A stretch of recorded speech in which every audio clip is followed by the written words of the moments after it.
ano yung topic natin today? Apologizing to those you have hurt. Ayan, so sabi nga kanina, meron ka bang nasaktan? Nagpaasa ka ba?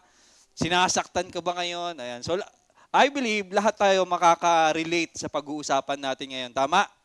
Tama. And alam nyo, napakaganda na paulit-ulit nating maririnig yung gantong klase ng message about forgiveness, about apologizing. Alam nyo kung bakit? Kasi minsan nakakalimot tayo eh. Tama? Mas maganda yung paulit-ulit, redundant. So, we are always reminded. Kasi sa totoo lang, pag sinabing forgiveness, may mga salitang magpapop up sa aking isipan. Pag naririnig ko yung salitang forgiveness, naiisip ko lagi ay grace. Naiisip ko lagi regalo, gift. So maganda pag-usapan natin yung forgiveness. And I'm also very excited next week kasi meron tayong movie Sunday. Yan, bukod sa may pahinga ng isang araw yung mga preachers. And I think kailangan din natin ng mga maraming tissue next week. Tama ba, Step? Kailangan natin bumili ng mga tissue next week. Ayan. So talagang nakakaiyak. And, iniisip ko pa lang ngayon, parang naiiyak na ako eh. Anyways, I'm very excited for next week. Sino kayo mga iiyak dito? No? Ayan. And so, I want to start with a real story. Kasi alam ko naman, pagdating sa forgiveness, paghingi ng tawad, lahat tayo makaka-relate at lahat tayo merong kanya-kanyang kwento. So I want to share mine. Alam na, hindi ko sure kung alam ng lahat, pero siguro mostly naman alam ng lahat na panggabi ang aking trabaho.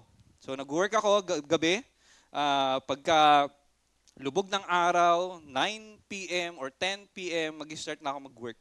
And then by 6 a.m. or 7 a.m., tapos na yung aking work. So, andyan na yung araw. And pagdating ng ganyang oras, 6 a.m., 7 a.m., yung aking mga mata ay mabigat na. At ang sarap ng matulog. Tama? Napakasarap ng matulog. And yung asawa ko naman, yun naman yung oras ng kanyang pagpasok. So, around 6 a.m. or 7 a.m., nag-start na siyang magtrabaho. So, meron kaming window sa isang buong araw na parehas kaming gising. That's around 7 a.m. or 6 a.m. hanggang 11 or 12 noon. So meron kaming window na parehas kaming gising. At ito rin yung mga oras na 7 a.m. or 6 a.m. gumigising na si Hiraya. So nagkakaroon na movement sa bahay. Itong maliit na window, sometimes nagiging chaotic. Yan. Minsan nagiging chaotic. Hindi naman araw-araw, pero meron mga times na dahil pagod ako, mabigat yung aking mata, gusto kong matulog, and gutom, and sometimes gigising din yung asawa ko, cranky din, moody din. So minsan meron kaming mga argument sa mga sobrang liit na bagay na nag-i-scale up into a heated argument na hindi unnecessary naman, at meron kaming mga salitang nabibitawan na masakit. Tama? And sabi ko sa kanya during that heated argument, sige na, oo na, mali na ako. Eh di sorry, di ba? So pero alam naman natin na yung di sorry na yan, it is a sarcastic apology. Yeah. It is a fake apology. Yan. And it is me saying, okay na. It is me saying, okay na, tama na yung argument natin. Gusto ko na mag-end. Okay, sorry na. Di ba? Pero hindi talaga siya totoong apology. Hindi siya totoong sorry. It is a sarcastic kind of apology. Eh di sorry. So, alam natin, napakaganda ng idea ng forgiveness. Tama? It's so beautiful. It is grace. It is a gift. Yung pagpapatawad. Gustong-gusto natin yung idea eh. It is very beautiful, yung forgiveness. But ano yung bagay na hate natin? Ang hate natin, yung hard work of apologizing. Diba? The hard work of apologizing. Kasi maraming tao hirap sabihin yung salitang sorry. Diba? Maraming tao hirap aminin na sometimes nagkakamali sila. That they are not perfect. Diba? So yan yung mga pag-uusapan natin sa panahon, sa ngayong umagang ito. Minsan nga, Na masarap kumanta minsan kapag yung mga ganong time na, alam niyo yung kanta ng Kamikaze, yung Martyr Rivera. Yeah, tama ba? Martyr Rivera? Martyr Rivera. Ayan, yung umpisa lang ng kanta noon, hindi ko nakakantahin. Baka masira yung araw ninyo. Ayan, so yun yung pag-uusapan natin ngayon about apologizing. And it is very important, no? So hindi naman lagi hindi naman lagi na doon tayo sa side na yung tao yung humihingi ng forgiveness sa atin. Sometimes, doon tayo sa side na kung saan tayo yung nakasakit, kung saan tayo yung nagkaroon ng naka-offend. So ano yung gagawin natin at dapat natin gawin kapag doon tayo ng side na yon? No? Tayo yung humihingi ng forgiveness. Tayo yung naka-offend, tayo yung nagkasala sa isang tao. Anong gagawin natin? Now, let's, according sa Bible, sabi rin sa Matthew 5, verse 9, this is very important because si Jesus yung nagsalita rito. Ang sabi niya rito, "Blessed are the peacemakers, for they will be called," what? Sons of God. Hindi dito sinabi na blessed are the peacekeepers. Ang sinabi dito, blessed are the peacemakers. Merong malaking difference ang ibig ng peacekeeper and peacemaker. Most of us ay peacekeeper. We love peace, tama? Aaminin ko, I am a peacekeeper. And sa bahay namin, ang peacemaker ay yung aking asawa. So dahil magkaiba kami, maganda na meron akong asawa na peacemaker, unti-unti akong nag-a-adjust at nagiging katulad niya. Because being a peacekeeper ay hindi maganda. And we want that. Kasi ano ba ibig sabihin ng peacekeeper? Ang ibig sabihin ng peacekeeper ay peacekeepers often avoid confrontation to keep peace. Ayan. And ano naman yung ibig sabihin ng peacemaker? Peacemaker embrace confrontation to make peace.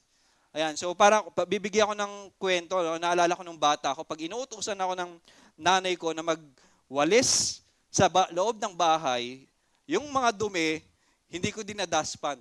Sino nakaka-relate? Ako lang? May mumingiti, ayaw mamin. Pag ako nagwawalis dati, alam niyo kung saan ko nilalagay yung dumi? Doon sa may ilalim ng sopa, sa ilalim ng upuan, sa ilalim ng ref, doon yung mga kalat. So pag tinignan yung bahay, ang linis. Pero pagka tinignan mo yung mga ilalim ng upuan, sopa, ref, lahat na ng may malulusutan sa ilalim, ang dumi-dumi. Ganun yung ibig sabihin, ganun yun. Pag una mong tingin, parang ang linis. 'Di ba? Pero deep inside, madumi pala. Parang ganun yung yung peacekeeper . They want to appear clean, they want to appear peace ang lahat, pero meron palang problema. Okay, ano naman yung peacekeeper? Ano naman yung peacekeeper? Ang peacekeeper para yang vacuum cleaner. 'Di ba? Maingay. Yeah. Maingay ang vacuum cleaner. Ayan, so kami sa bahay, meron kaming heavy duty na vacuum cleaner at sobrang ingay. Hindi. Hindi. Meron kaming vacuum cleaner na sobrang ingay, heavy duty, na kapag inopen ko yon, si Hiraya talagang tumatakbo at maririnig ng kapitbahay.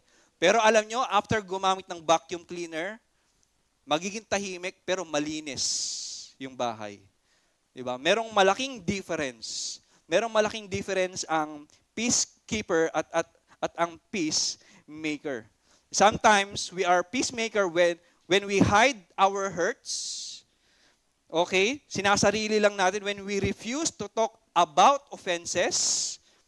We are just sweeping dirt under the rug, under the chairs, kung saan man itinatago. We are keeping a fake peace. Peke. 'Di ba? Minsan ayaw nating pag-usapan yung ayaw natin ng confrontation.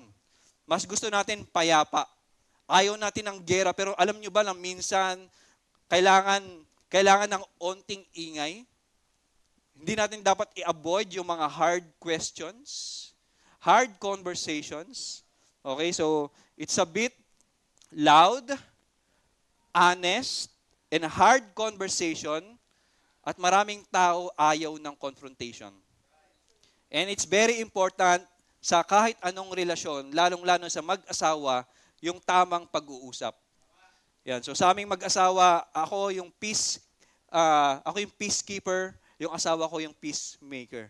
That's why may mga times na pag kami may problema, ayokong i-open up. Ayoko na sirain yung payapa na pamumuhay, you know? Ayoko ng away. But sometimes walang naaayos eh. Tama, walang na-fix. Kung broken man yung relationship, hindi na re-restore kapag hindi na pag-uusapan yung pinaka-problema.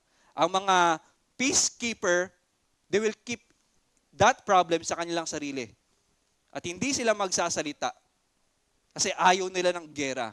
Pero yung mga peacemaker, they want, kahit na gera yan, kahit na mahirap yung usapan, they are willing to take that risk kasi after that, mas magiging maayos.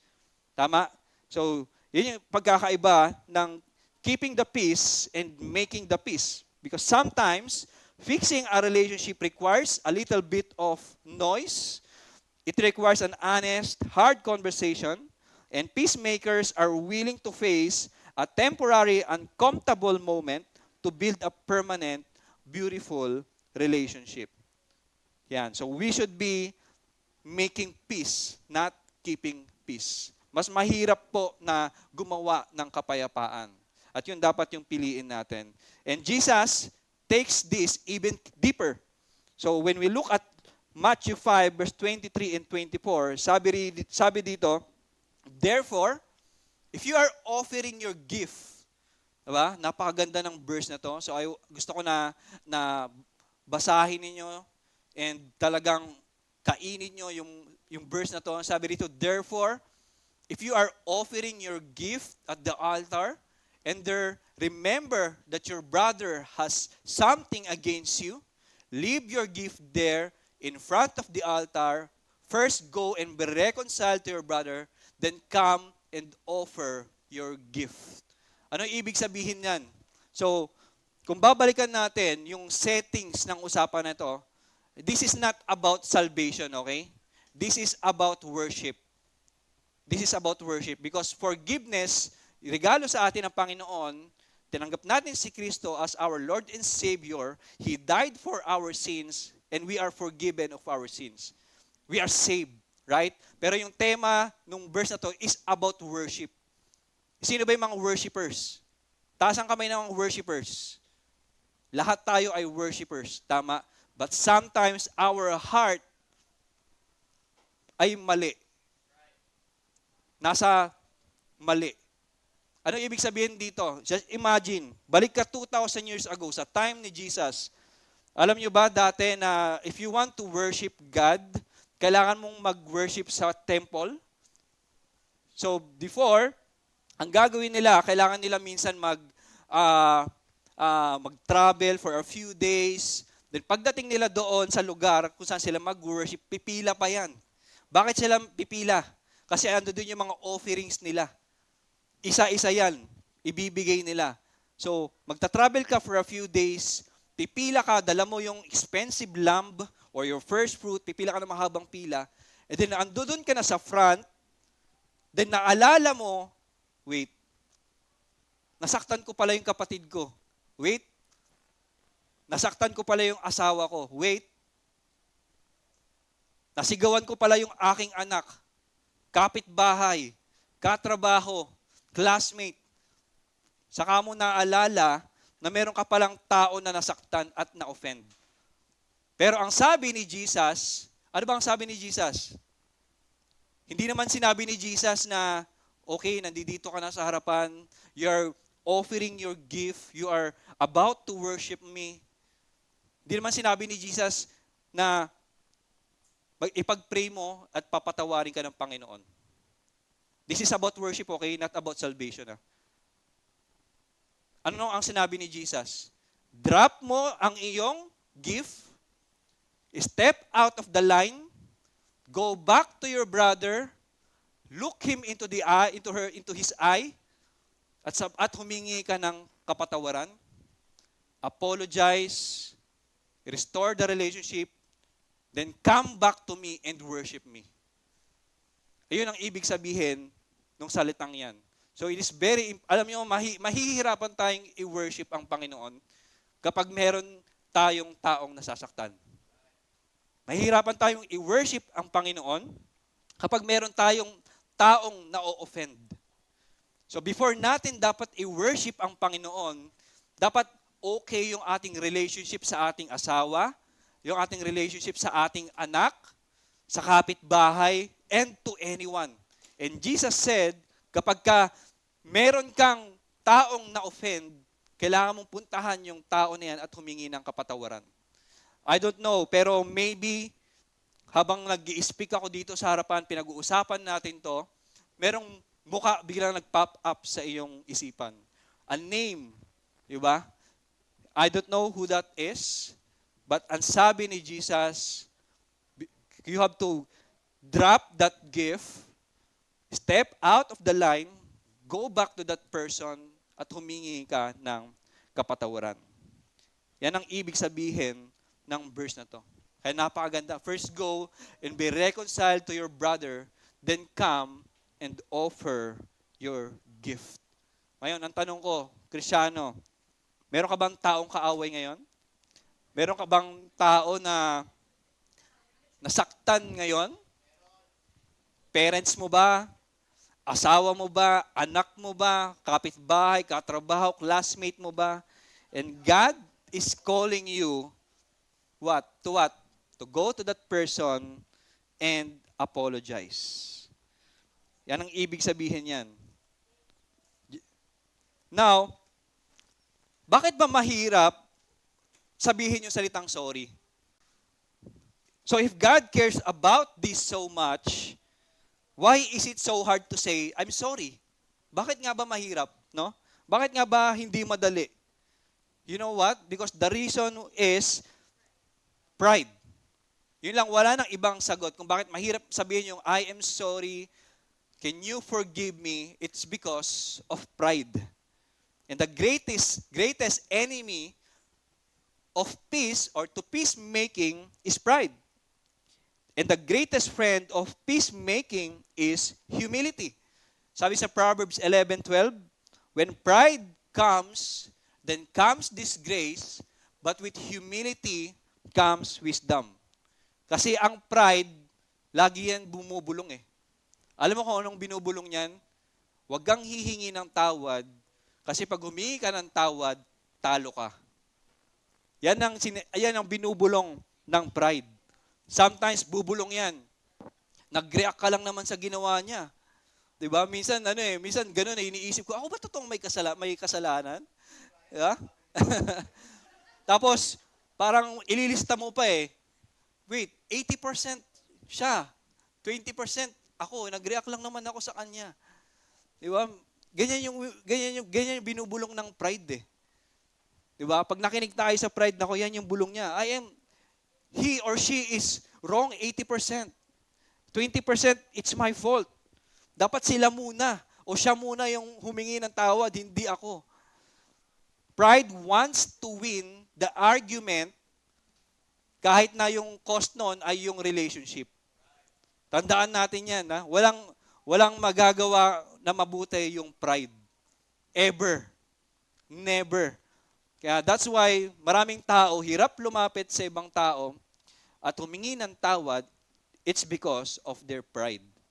Now, humility speaks a different language. Ano ba ibig sabihin ng humility?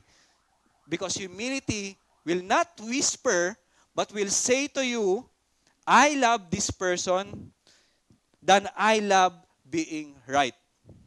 Humility is the quiet strength to look in the mirror and say, I am a child of God. But I am not perfect. Nakakasakit din ako. And I am willing to take responsibility of my actions. The difference between pride and humility, parang binocular ang pride eh. Pag nakaka-binocular ka, hindi mo nakikita yung sarili mo, tama? Para kang merong picture sa phone mo and zoom in mo. You are not looking sa iyong sarili. Yan yung pride. But when we say humility, hindi ka nakatingin sa binocular, you are looking at a mirror. Tinitignan mo yung iyong sarili. So, the enemy and the friend of peace is what? Pride and humility. Ayan. Now, so how do we actually do this? How do we apologize in a way that truly heals the heart of the person we hurt? Sino bang may ayaw niyan? Sino may ayaw? Kaya yung tanong ko para wala magtaas. Ibig sabihin, lahat tayo gusto natin na yung taong nasaktan natin, di ba, revenge, that's pride din. Di ba, pag nasaktan ka, dapat makakasakit din ako. That's pride. Di ba? Pero sa atin, gusto natin ng reconciliation.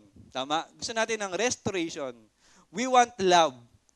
Di ba? Yun yung beautiful pagdating sa relationship eh. Kung broken yung relationship, it can be restored. Walang imposible sa Panginoon. And gusto natin, maganda yung relasyon natin sa asawa natin, yung relasyon natin sa kapatid natin, sa ating anak, sa mga churchmates natin, at sa lahat. Tama? And kung nasaktan man natin sila, gusto natin i-keep yung relationship na maayos at tama. Gusto natin yan, tama? Yes? Yes. So, how do we actually do this? Paano ba tayo hihingi ng tawad? A real apology has 5 steps dito sa ating notes. And I don't want you to miss even one. Okay? Tandaan natin yan na wag natin imi-miss kahit isa.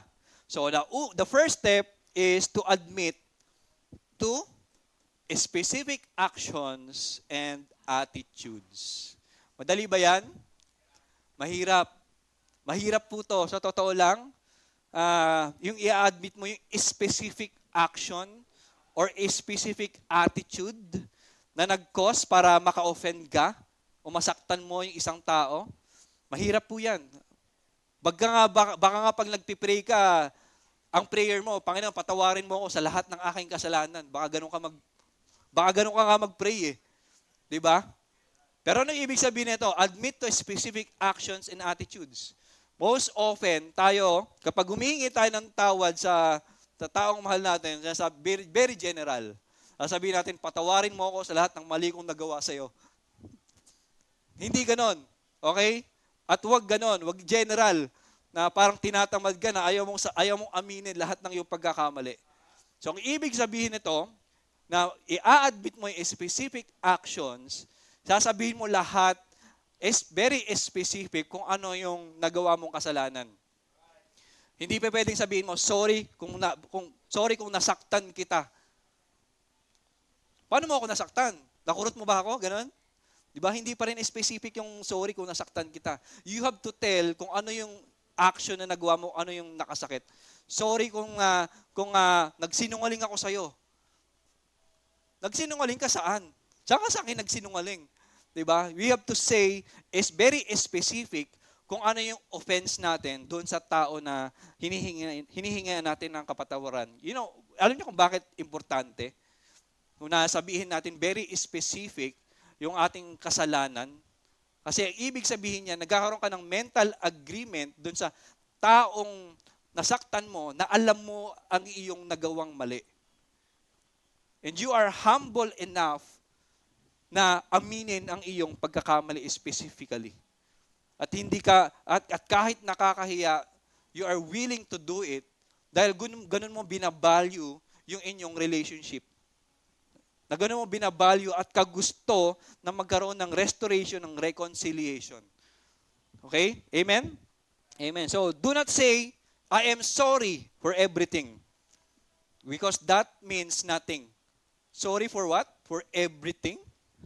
When you hurt someone, you gave them a specific wound. So you have to give them a specific apology. So we bring our mistake into the light. Yun ang ibig sabihin yan. Kasi pag hindi mo sinabi specifically, maaaring hindi mo pa sinasabi lahat. Kasi pwede mong itago eh. Tama? Pwede mong sabihin sa isang tao kung ano lang yung alam niya.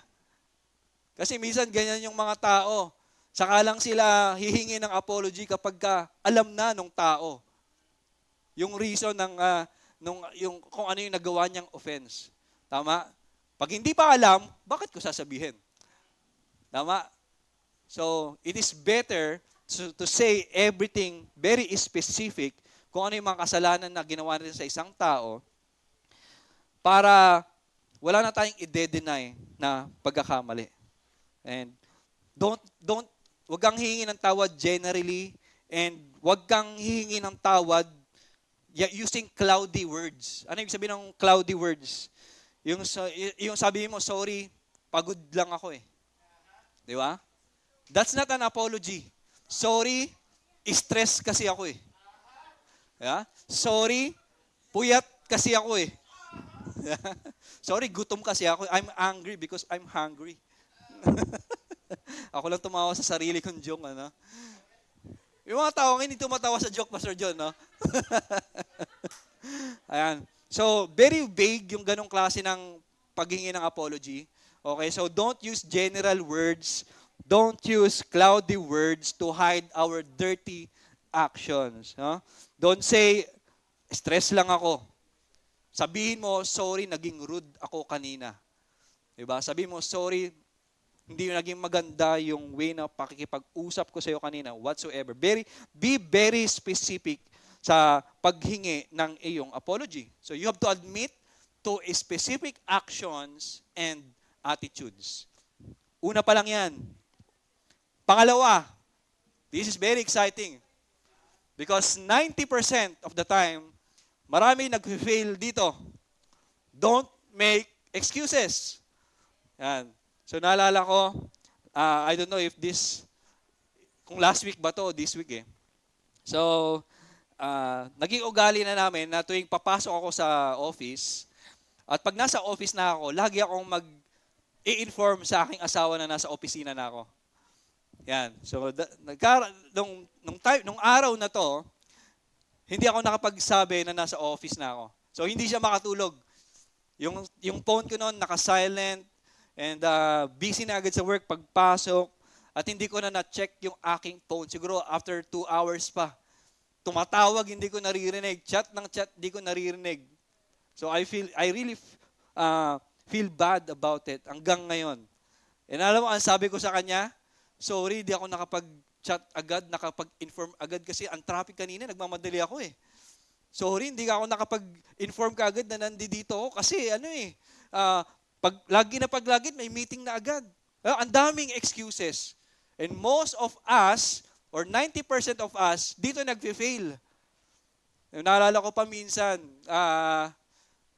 merong inuutos sa akin yung asawa ko. And nakalimutan ko. Ang sabi ko niya, sorry, hindi mo kasi sa akin pinaalala. If you are making excuses, we are not really owning up our mistakes. Ano ang nangyayari kapag meron tayong excuses? Para tayong si Adan na sinisi niya sinisi niya si Eva. Parang si Eva na sinisi niya yung serpent. Lagi nating nire-redirect or siniswitch sa iba, sinisisi yung iba. We are not really sorry if we are making excuses. And 90% of apologies fail because of the word but, kasi, pero. So, yung salitang but, it is a big eraser. Yung salitang kasi, it is a big eraser sa iyong apology.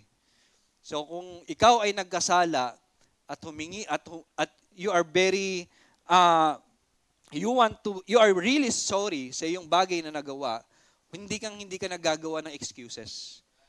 Kahit pa yung excuse mo 80% of the time, or yung pangyayari, ang reason ay yung taong nakasakit pa o yung other party pa.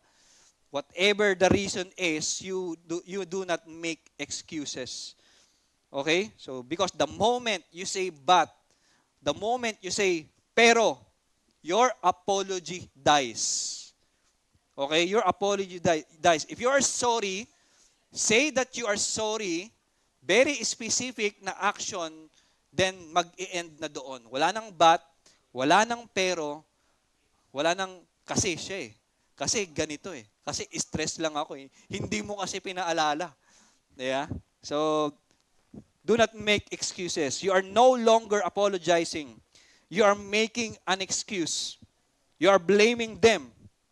Okay? Put a period at the end of your apologizing. Number 3. Ayan. Mahirap din na part nito. Okay? Kasi itong number 3, this depends sa gravity ng offense na yung nagawa. Merong mga offense na gasgas lang, and sa isang araw, 2 araw, that's healed.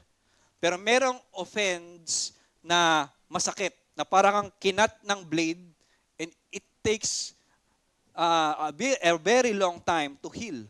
Tama? And tayo na nagkaroon ng pagkakamali na naka-offend sa isang tao, sa iyong asawa, anak, pamilya, whosoever that is, we should be willing to accept the consequences. Ang paghingi ng tawad sa paningin ng ibang tao, parang microwave oven. Alam niyo sa microwave oven, na ilalagay ko yung relationship ko sa microwave oven, and then isiset ko yung timer ng 30 seconds, then after 30 seconds, ding! Paglabas, perfect na ulit, maayos na ulit, okay na. Hindi po ganoon kasi ang relationship eh. Diba? Hindi ganoon ang relationship. Ang relationship, matagal yan lutuin. So, we need to accept the consequences. When you hurt someone, depends sa yung gravity ng offense. Let's say, for example, you break their trust. Madalas yan yung pinaka nasisira, tama? Yung tiwala. And trust is like a mirror. Once na nabasag, basag na. At mahihirapan ng ibalik. Kung maibabalik mo man, meron ng lamat. Tama? And sometimes, we say sorry, and we expect the other person to instantly smile and hug us. Tama? Nakakala ba natin na enough na yung pagsusorry? Paghingi ng sorry. Then, pag binigay na sa'yo yung forgiveness, and you are expecting na after that, okay na ang lahat. Hindi po ganon, church. Hindi po ganon. Katulad na sinabi ko sa inyo kanina, depende yun sa gravity ng iyong offense. Kapag yung offense na nagawa mo, kalmot lang I'm saying this metaphorically, yung pagdating sa hurt, kung gaano kasakit, kung gaano ka painful, yung scratch ay hindi sobrang sakit. Pwede yan mag-heal, mamaya agad, pag humingi ka ng tawad din, okay na kayo. Pero merong mga offense tayo na nagawa sa isang tao na humingi tayo ng kapatawaran, pinatawad tayo, pero hindi agad yung healing dun sa tao na yon. And we need to be patient. Hanggang sa mahintay natin yung tao na yon ay mag-heal. And sometimes, yung oras na paghihintay, para sila ay mag-heal, sometimes it is the consequence ng ating ginawa. Bakit? Halimbawa, meron akong tinatago sa aking cellphone na mga expenses na hindi alam ng aking asawa. For example lang, di ba? Lazada, may nagsalita kahit wala pang asawa. Lazada daw. Yan. Kasi sa mag-asawa, di ba, very important na alam ko yung kanyang expenses, alam niya yung aking expenses. Ayan. So, maiintindihan niyo yung pag nag-asawa na kayo. It is a big offense kapag merong tinatago yung expenses sa iyong asawa. Okay? Nakaka-offense yan. And halimbawa, yun yung na-break mo na trust, yung pera. At humingi ka ng tawad at pinatawad ka. Don't expect right away na yung tiwala ng iyong asawa ay babalik agad.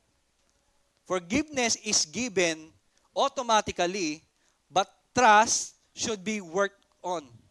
Tama? Pinaghihirapan yung tiwala na ibalik. So huwag kang magtataka na kahit na binigyan ka ng kapatawaran, chinecheck pa rin ng asawa mo yung phone mo, ino-open pa rin ng asawa mo yung GCash mo, yung BPI mo, PNB, East West, dami, no? Dami kang GoTime, sinisilip yung transaction history kung meron kang bagong expenses. That's part of the consequence. And you need to accept that consequence.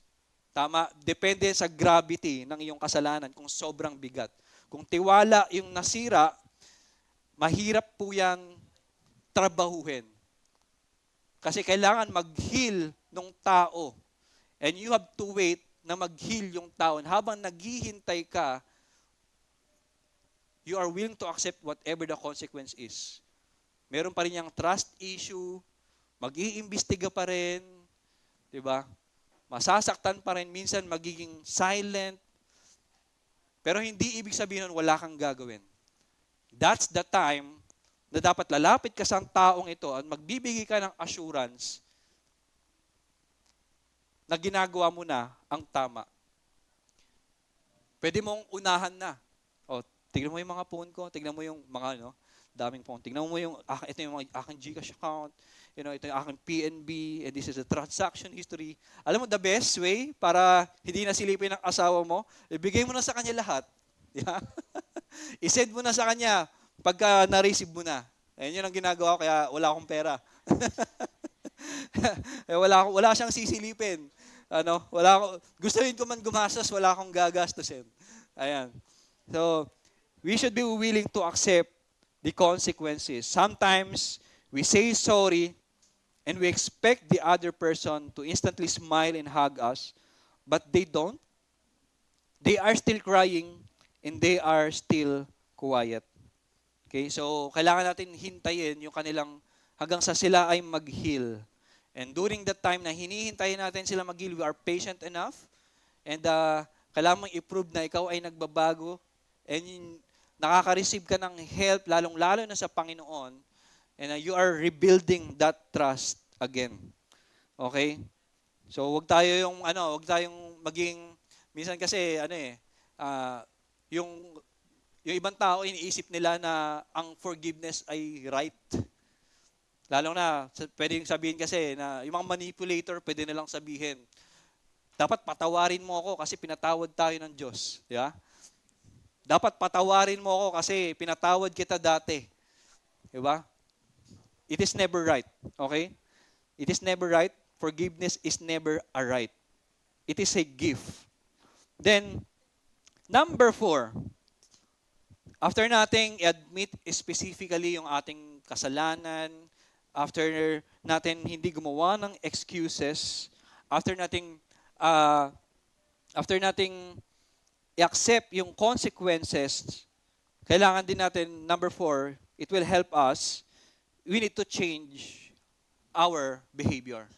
So biblically saying, pag sinabing change your behavior, biblically, ang ibig sabihin nito, repentance.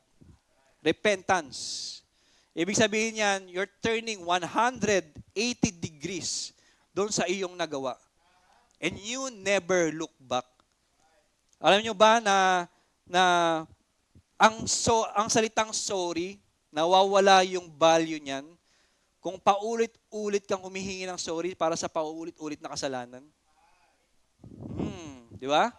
So kung meron ka paulit-ulit na offense sa isang tao, and every time na nagagawa mo yung offense na yun, lagi kang sorry ng sorry, habang bumabagal, yung value ng sorry mo nawawalan ng kwenta. Kasi walang kwenta ang sorry kapag uulitin-ulit natin yung ating nagawang kasalanan. We are never truly sorry, we are never truly apologizing to someone kung mayroon tayong plano na gawin yung the same na kasalanan. Okay? So, ibig sabihin doon, we need to change yung ating behavior. 180 degrees. Kung na-offend mo yung asawa mo, na lumabas kayo, pumunta kayo sa isang restaurant, nag-date kayo sa labas, pero habang nag-date kayo, cellphone ka lang ng cellphone, and na-offend yung asawa mo, and sinabi mo sa iyong asawa, hindi mo na uulitin, and the same Sunday, the same Saturday, lumabas ulit kayo, at nag-date kayo, at ganun pa rin yung nangyari, then your sorry is fake. Then your sorry is fake. Hindi ka talaga humihingi ng tawad. So we need to change our behavior. Ano yung offense na paulit-ulit mong nagagawa? At paulit-ulit mong hinihingi ng kapatawaran. Darating yung time, hindi na maniniwala yung tao dun sa yung sorry. If you do it every time. So nawawala yung value ng salitang sorry if you do it paulit-ulit, sa paulit-ulit na offense, kasalanan. Because true peace requires action. Dito yung time na kailangan natin maging peacemaker. True peace requires action. Hindi dapat tayo pwedeng maging passive. Dapat meron kang plano. Kapag meron kang taong na-offend at mabigat yung nagawa mong kasalanan, dapat meron kang plano. Kung paano mo i-rebuild yung trust.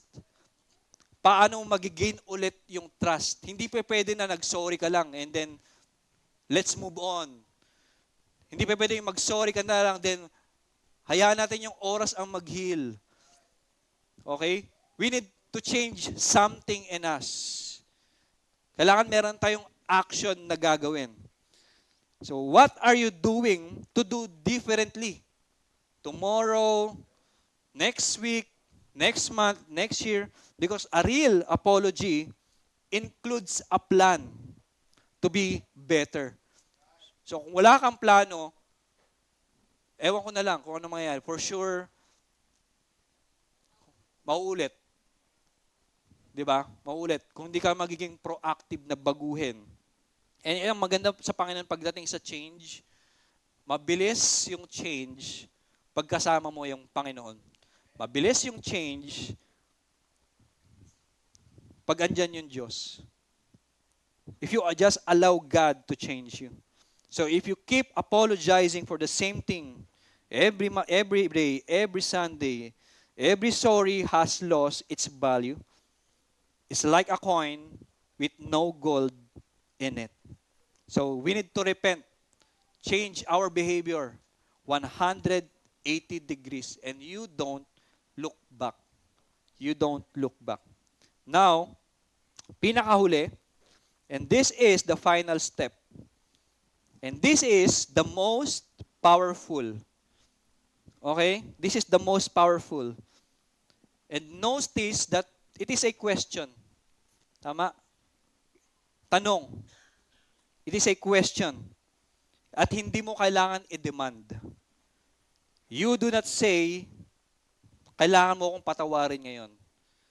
Kailangan mong tanungin, ano yung dapat mong itanong? What's the question? Will you forgive me? Yun yung tamang tanong. You don't demand it. So, you look them in the eye and you ask, pwede mo ba akong patawarin?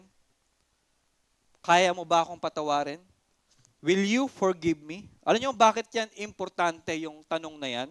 It is important kasi pag meron kang taong nasaktan, yung taong nasaktan mo, to be honest, ninanakawan mo ng lakas.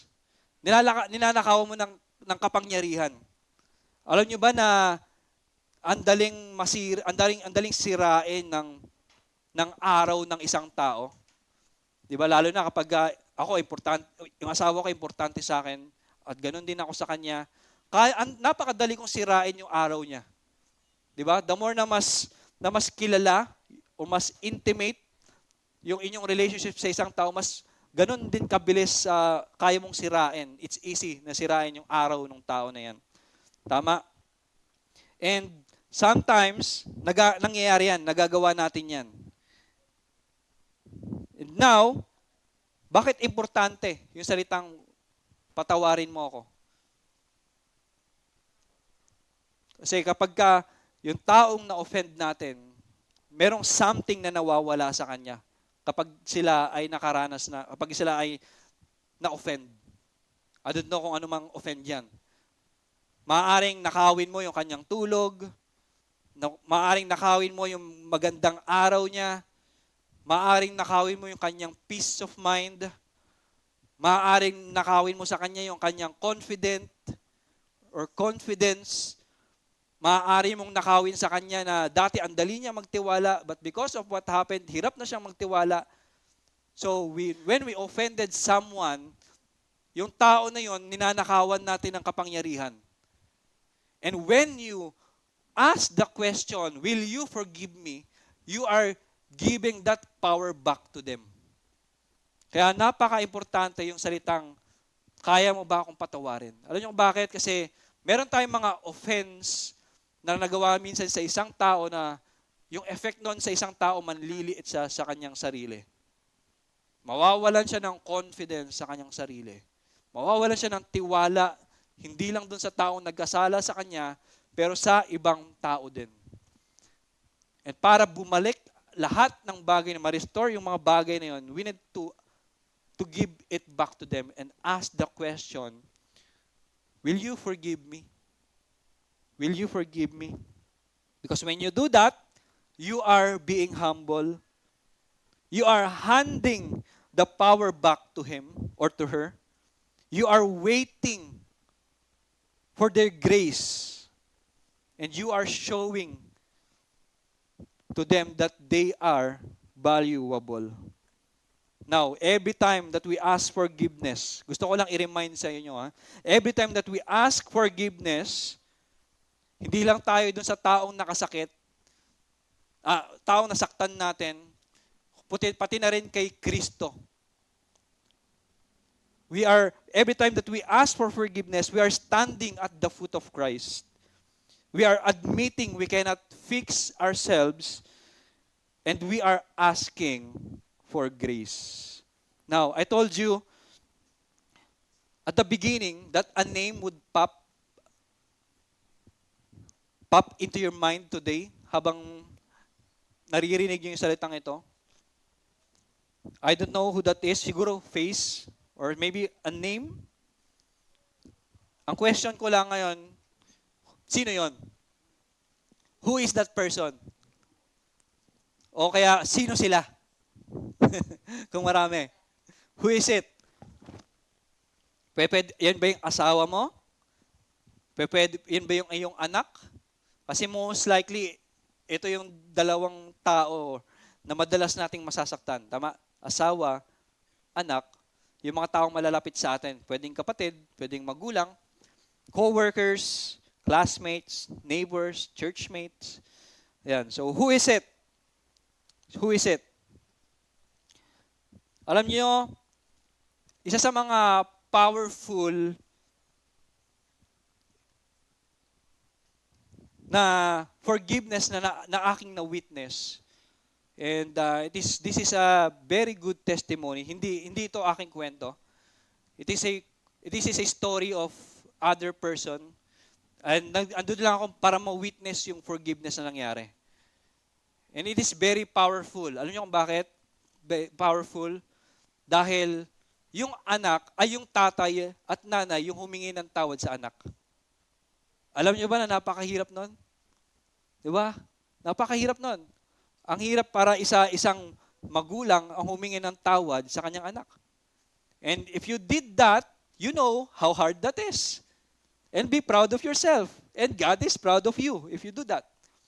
At maraming magulang hanggang ngayon, at maraming anak hanggang ngayon, meron pa rin dinadalang trauma, meron pa rin mga dinadalang nightmares, dahil lang nag-fail yung kanilang magulang na humingi ng tawad. And I witnessed it before. I think that's 2 years ago or last year. The step-brother ni JM. So last year, yung step-brother ni JM, medyo nung mga time na to, medyo nasa kadiliman siya eh. So nagkakaroon siya ng mga suicidal thoughts. Minsan, kailangan nilang puntahan para suportahan, And nagkakaroon siya ng self-pity. During that time, wala siyang trabaho. And nangyari itong time na to dun sa birthday mismo ng kanyang tatay. So imagine that day, everyone should be celebrating, everyone should be enjoying the food, kumakanta dito, nag-iingay, nagsasaya, then all of a sudden, yung step-brother ni JM, bigla na lang nagdrama sa loob ng bahay. Bigla na lang nag-snap. Diba? Nung time na yon, iniisip ko nga habang nagkakaroon sila ng argument, yung nanay, dun sa anak, yung tatay, kasama si anak. Minsan, si JM na rin, sumali na rin. Di ba? Heated argument. And I'm in the middle of it. Kumakain ng popcorn. Paano ba tayo napunta dito? Di ko na rin malaman. Paano ba ito nag-start? Di ko na rin magets kung paano nag-start kasi ang ganda ng araw na yon. And I feel very sorry sa stepfather ni JM that time na that day is his birthday pa mismo na masisira dahil merong dramang nagaganap sa loob ng bahay. And I prayed to God, Panginoon, intervene. Di ko alam kung mananahimik ba ako. Di ko alam kung kailangan ba akong, kasi hindi naman ako direktang, di ba? Though they are my family, kasi family ni JM. But, kailangan ko bang mangialam? Noong mga time na kine-question ko yung pagiging pastor ko eh. But I prayed to God that time na mag-intervene ang Panginoon. Then, nagkaroon ako ng opportunity to say dun sa kanyang stepbrother na kung paano siya binabalyo ng kanyang family. Until such time na na-open up ko, paano kapag yung tatay mo ay humingi ng tawad sa iyo ngayong araw na to. Then, nung sinabi ko yon, I was cut and JM intervened. Then siya naman yung nag-umpisa na. Yung mga tanungin, yung mga right questions. Mabuti na lang, nag-cooperate yung parents ni JM at yung kanyang step brother.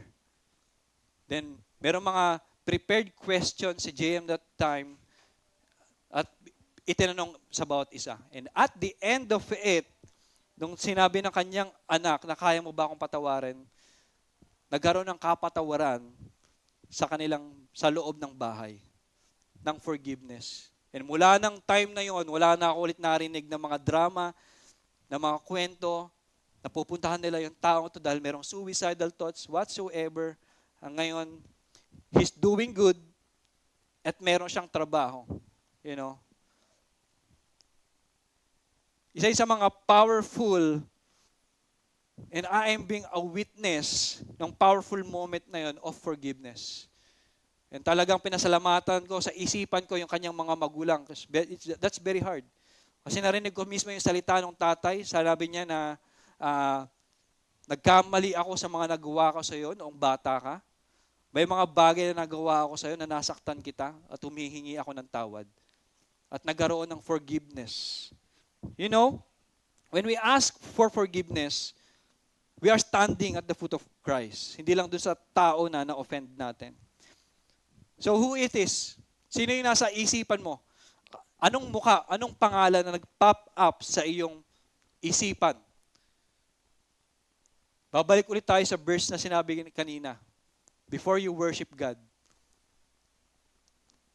you drop the gift, you step out of the line, go back to your brother, look him at the eye, and ask for forgiveness. And after that, balik ka sa Panginoon and worship Him.